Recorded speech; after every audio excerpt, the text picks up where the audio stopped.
Para anggota SIDI yang diberkati Tuhan, selamat sore dan salam. Menjadi orang dewasa itu menyenangkan.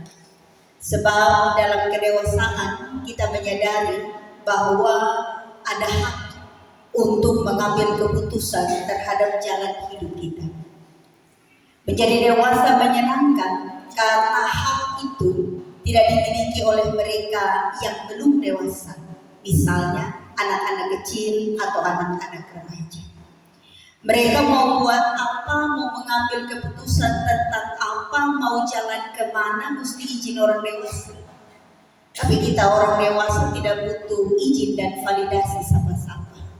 Kita punya hak untuk menentukan apa yang akan kita jalani dalam hidup ini. Tetapi kita juga harus menyadari bahwa menjadi dewasa itu cukup menegangkan. Karena beriringan dengan hak dan kebebasan untuk mengambil keputusan terletak tanggung jawab yang besar. Dan tanggung jawab terbesar adalah soal menjaga diri. Sehingga pilihan kita tidak memperburuk kehidupan kita. Tanggung jawab terbesar dalam hidup orang-orang dewasa adalah menjaga diri agar apa yang dia ajarkan dan apa yang dia teladankan benar-benar menjadi nyata. Pengajaran dan keteladanan itu bagai dua sisi mata uang yang tidak dapat dipisahkan. Pengajaran adalah soal apa yang kita yakini, soal apa yang kita sampaikan secara verbal lewat kata, lewat lisan. Tapi keteladanan adalah soal apa yang kita omong-omong itu kemudian menjadi nyata lewat karya-karya kita. Karena itu benarlah sebuah ungkapan yang bilang apa yang diucap di mulut harus nyata dalam karya-karya kita. Demikianlah keduanya harus berjalan bersama. Pengajaran yang sama dengan teori yang kita omong-omong dan keteladanan yang sama dengan praktek atau apa yang kita lakukan. Karena kenyataan hidup menyaksikan bagi kita bahwa lebih mudah bagi orang belajar tentang sesuatu bukan lewat apa yang dia dengarkan, tetapi jauh lebih mudah orang belajar sesuatu lewat apa yang dia saksikan. Benar kita berkata mesti jaga, tapi yang sama berat dengan itu tingkah laku mesti dijaga. Sore hari ini dalam persiapan diri sebagai orang-orang dewasa yang disebut anggota SIDI, kita hendak belajar tentang bagaimana Paulus mengajar Titus dan jemaat di Kreta tentang pengajaran keteladanan. Dalam surat kepada Titus, Rasul Paulus menyampaikan cukup banyak hal penting dalam peran Titus sebagai yang memimpin jemaat di Kreta. Salah satu pesan Rasul Paulus yang kuat kepada Titus sebagai seorang pemimpin hidup adalah firman Tuhan yang engkau beritakan, firman Tuhan yang engkau perdengarkan hari demi hari harus menjadi dasar hidup dan kemudian menjadi dasar hidup bersama orang lain. Rasul Paulus bilang kepada Titus, adalah jauh lebih penting engkau membahasakan dengan sederhana apa yang engkau yakini tentang firman Tuhan, tetapi dengan luar biasa engkau mempraktekkannya dalam hidup bersama jemaat. Paulus memberi penekanan yang kuat bagi Titus dalam pengajaran keteladanan.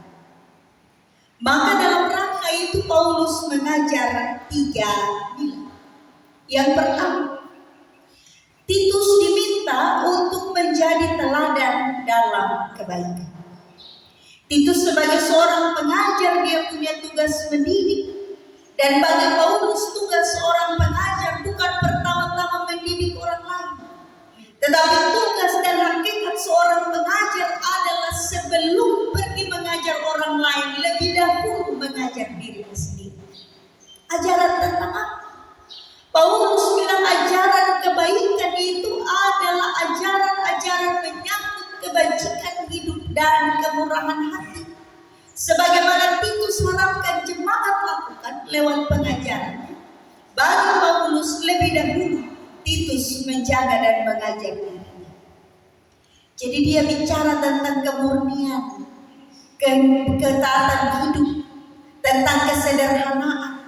Bagi Paulus, Titus lebih dulu harus melatih dirinya melakukannya agar jemaat menyaksikan apa yang dia omong lewat karya tangannya. Titus mengajar tentang kesederhanaan. Maka Paulus bilang sebagai seorang pemimpin, jaga diri agar jangan sampai kau hidup untuk kesenangan lalu kesederhanaan hanya menjadi sebuah buah-buah bibit. Kalau Titus mengajar tentang kemurnian hidup, pertama-tama sebelum bahwa orang masuk ke dalam bait Allah, dia harus lebih dahulu menjaga kemurnian diri sebagai orang yang pergi dan memberitakan tentang siapa. Jadi Titus mesti lebih dahulu menjadi teladan dalam kebaikan-kebaikan yang dia ajarkan. Maka pelajaran keteladanan yang pertama adalah mengajar diri lebih dahulu daripada mengajar orang lain. Yang kedua, Rasul Paulus bilang kepada Titus bahwa firman Tuhan harus menjadi ajaran sehat. Firman Tuhan harus menjadi dasar keteladanan Titus bagi jemaat. Kenapa firman Tuhan harus jadi ajaran sehat? Karena di tengah-tengah konteks jemaat Kreta waktu itu ajaran sesat sangat banyak. Firman Tuhan diputarbalikkan menurut apa yang menjadi kehendak manusia. Jadi manusia pikir dulu, baru ambil firman Tuhan untuk menegaskan dia punya pikiran. Manusia atur dulu, baru baca firman Tuhan untuk menjadi legitimasi terhadap apa yang dia omong, seolah-olah itu dari Tuhan. Titus dan jemaat waktu itu berhadapan dengan ajaran sesat. Ajaran-ajaran itu mengedepankan kesenangan pribadi. Ajaran-ajaran itu mengedepankan nikmat hidup manusia. Ajaran-ajaran itu menyusahkan orang lain tanpa pernah takut. Rasul Paulus bilang, firman Tuhan tidak bisa tidak harus jadi ajaran sehat yang mendasari hidup bersama.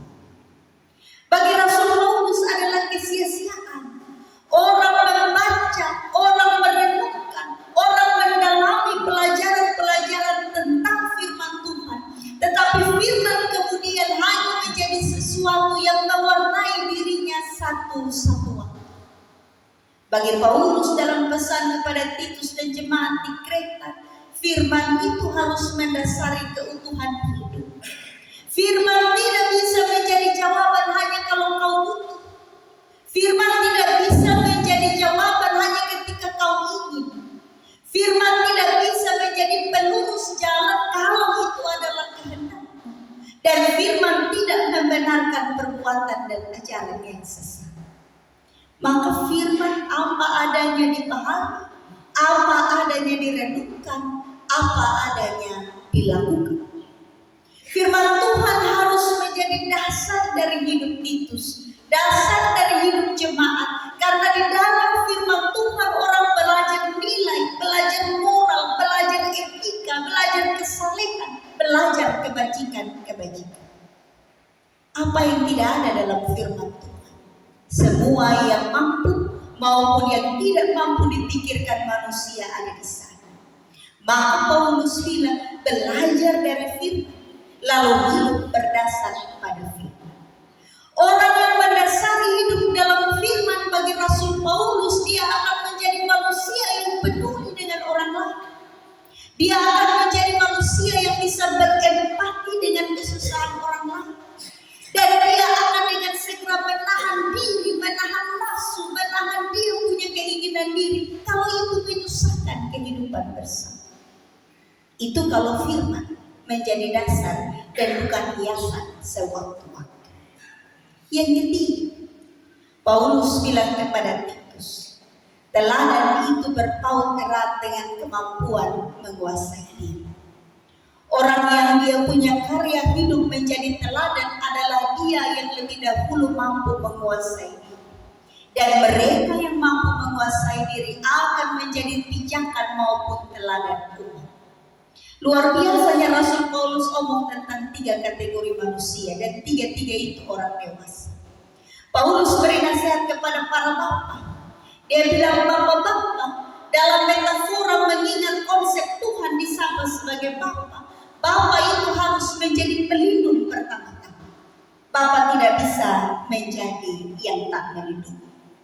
Dalam mengingat karya Allah sebagai bapak-bapak di dunia, laki-laki dewasa harus mampu menjaga dirinya dengan baik, menjaga karakter hidupnya dengan baik, karena itu yang akan diteruskan kepada generasi setelah.